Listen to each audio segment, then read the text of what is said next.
This is the Net Group Investments podcast, where we explore a variety of views and insights that investors care about.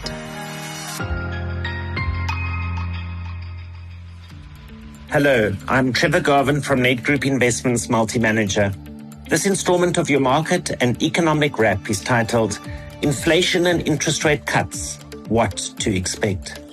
It has been a week of amazing tennis, with two worthy winners at the first Grand Slam of the year, the Australian Open.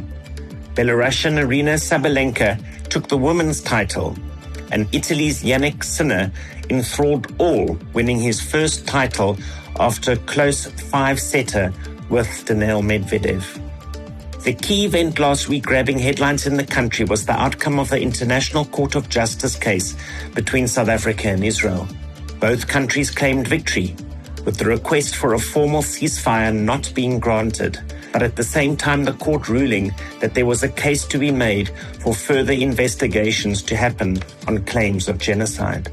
The Rand reversed some of its losses from last week, trading this morning at around $18.95 and 24 Rand to the pound. This was after South Africa's Monetary Policy Committee statement pointing towards the next move in rates being a cut later in 2024.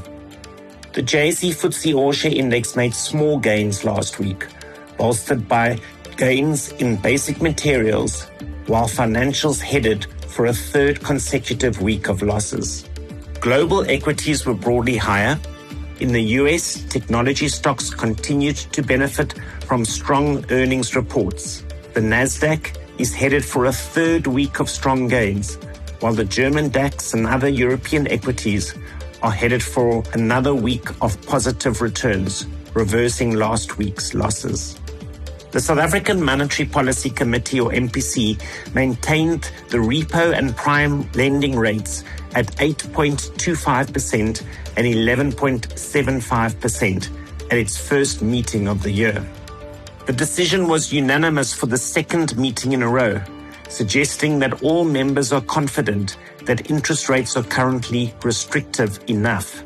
The headline inflation forecast was unchanged at 5% for 2024, slightly up at 4.6% for 2025, and at 4.5% for 2026. The MPC still assesses the risks to the inflation outlook as tilted to the upside due to several domestic and global risks.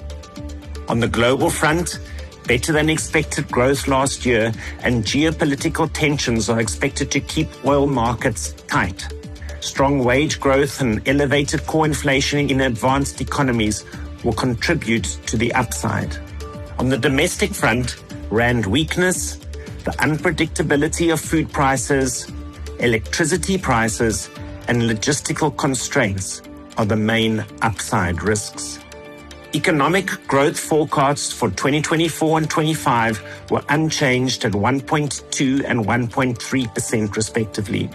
Our base case scenario is for the South African Reserve Bank to cut interest rates by a cumulative 100 basis points throughout 2024, with an initial reduction of 25 basis points in the May meeting.